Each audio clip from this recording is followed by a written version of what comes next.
អូននេះគឺជាក្រដាស់ប្រាក់200000លុយខ្មែរទៅតែចេញថ្មីចាអញ្ចឹងរួមបាញ់មិញហ្នឹង10សន្លឹកដែលមានចំនួនសរុបទឹកប្រាក់2លានអញ្ចឹងបងប្អូនម៉ាស៊ីនរាប់លុយខាងយើង version ចុងក្រោយនេះគឺស្គាល់គ្រប់ប្រភេទលុយខ្មែរតែម្ដងមិនថាតែលុយខ្មែរបងប្អូនលុយដុល្លារលុយចិនលុយច្រើនមែនតើអាចរាប់នៅលើម៉ាស៊ីនហ្នឹងបានណាបងប្អូនលុយខ្មែរលុយដុំដុល្លារអូស្ត្រាលីដុល្លារហុងកុងនិយាយទៅរាប់បានច្រើនមែនតើនៅលើម៉ាស៊ីនហ្នឹងអញ្ចឹង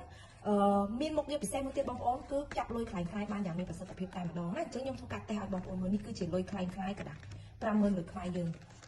លុយខ្លាំងៗកដាស់50000លុយខ្មែរយើងមានពីរប្រភេទទៀតណាបងប្អូននេះអានេះប្រភេទស្លឹកទី1នេះដែលកាប់ពីដំបូងខ្ញុំចាប់បានប្រហែលជាប្រហែលខែមុនឥឡូវទៅតែចេញថ្មីមួយទៀតបងប្អូនដូចមែនតើដូចមែនតើអានេះខ្ញុំទៅគឺជា50000តែនេះវាចូល grade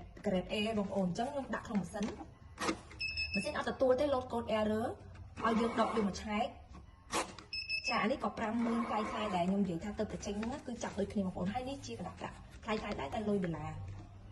អញ្ចឹងម៉ាស៊ីនអត់ទទួលដូចគ្នាបងប្អូនអញ្ចឹងម៉ាស៊ីនយើងគឺមានមុខងារសំខាន់ពិសេសមែនតើសម្រាប់ចាប់លុយខ្លាំងៗបានមានប្រសិទ្ធភាពព្រោះឥឡូវលុយខ្លាំងៗចរាចរណ៍លើទីផ្សារច្រើនមែនតើអញ្ចឹងខ្ញុំធ្វើការទិញឲ្យបងប្អូនមើលចាក់ស្ដែងតែម្ដងក្នុងការដែលយើងដាក់ប្រកបលុយខ្លាំងៗនៅក្នុងដុំលុយពិត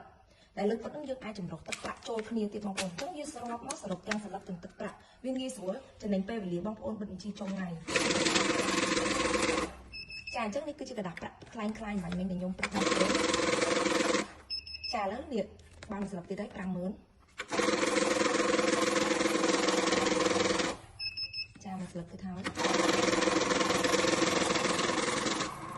ចាអញ្ចឹងគឺលុយសុទ្ធ192សន្លឹក2លានជាងសរុបតូតាល់តែម្ដងក្នុងនោះមាន detail ថាលុយប្រភេទអីសន្លឹកអីនិងសរុបតូតាល់ចំនួនប៉ុន្មានសរុបចុងក្រោយបងប្អូនទៀតអញ្ចឹងនេះគឺជាលុយខ្លាំងៗអញ្ចឹងម៉ាស៊ីនអត់ទទួលលុយខ្លាំងៗទេណាបងប្អូនអញ្ចឹងបងប្អូនបើសិនមានតម្រូវការចាំម៉ាស៊ីនរាប់លុយគឺធានាជូនតែម្ដងបងប្អូនអាចយកទៅប្រើបានដោយទំនុកចិត្តសុវត្ថិភាពចំណេញពេលវេលាអរគុណ